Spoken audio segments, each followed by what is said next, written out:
Saya Yuniarti Dwi Putri, mahasiswa apoteker Universitas Udayana angkatan ke-26. Sekarang saya akan menjelaskan bagaimana cara menggunakan turbohealer yang baik dan benar.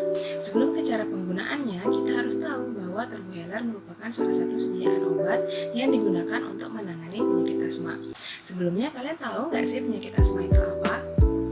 Asma merupakan salah satu penyakit inflamasi kronis yang terjadi pada saluran pernafasan.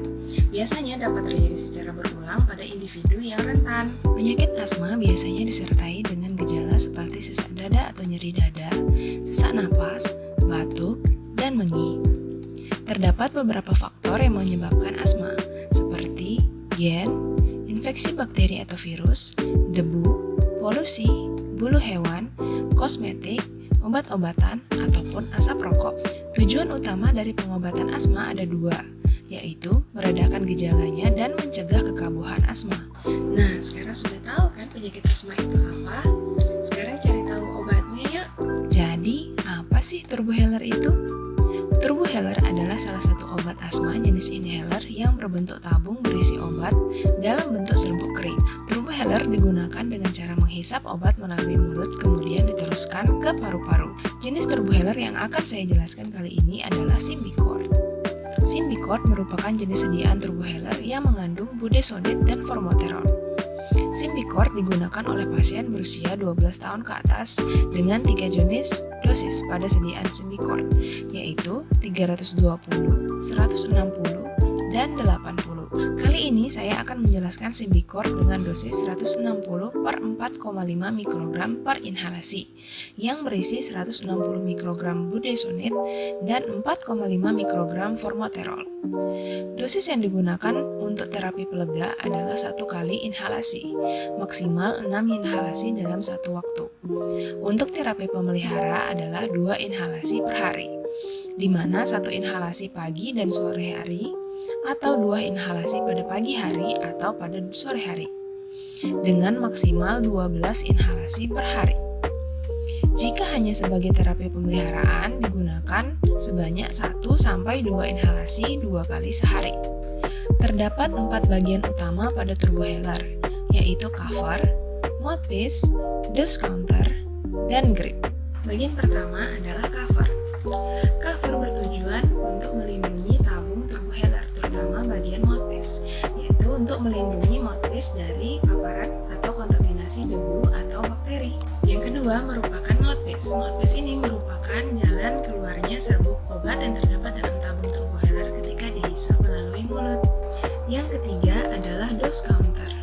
Dose counter berfungsi untuk menunjukkan jumlah pemakaian dosis. Biasanya pada turbohealer yang baru, dose counter akan menunjukkan angka 120 atau 60 sesuai dengan dosis yang digunakan. Yang keempat adalah grip. Grip berfungsi untuk memutar jumlah dosis yang ingin digunakan. Lalu bagaimana penyimpanan turbohealer yang benar?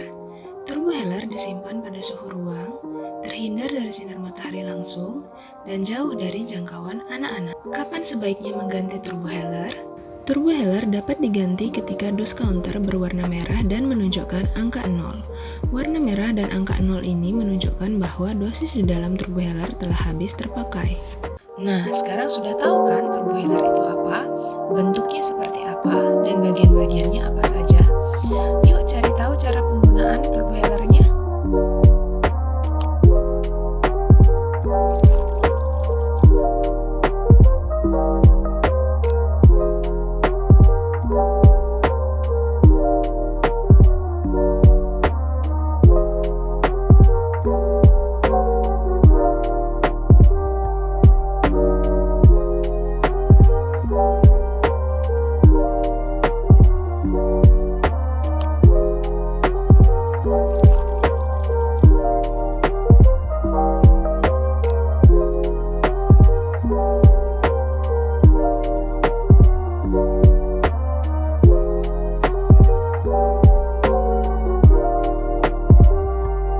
Terdapat beberapa hal-hal penting yang harus diperhatikan ketika menggunakan turbohealer. Yang pertama, jangan menggunakan turbohealer bersama atau meminjamkan turbohealer Anda kepada orang lain. Yang kedua, jangan menggunakan sembarang dosis. Ikuti anjuran yang telah diberikan oleh dokter. Yang ketiga, jangan mengkompensasi dosis sebelumnya jika lupa menggunakan inhaler. Yang keempat, selalu bawa turbohaler kemanapun Anda berpergian.